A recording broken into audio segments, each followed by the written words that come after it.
हमारे घर के जो भी उसूल हैं वो तुम्हें बिल्कुल नहीं समझ आते, मैं समझता हूँ, लेकिन मगर बार बार कहने से वो बदल नहीं जाएंगे।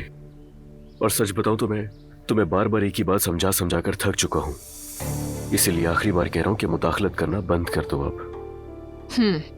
तुम्हारा मतलब है आंखें बंद कर लूं मैं, देखूं नहीं, सुनूं नहीं, बोलूं नहीं? आसान लफ्जों में हाँ, क्योंकि तुम्हारे बोलने से फायदा नहीं होगा। और हम कौन सा हर दफा बात करते हैं और मुत्तफिक हो जाते हैं, नहीं ना। बहस होती है, झगड़ा हो जाता है।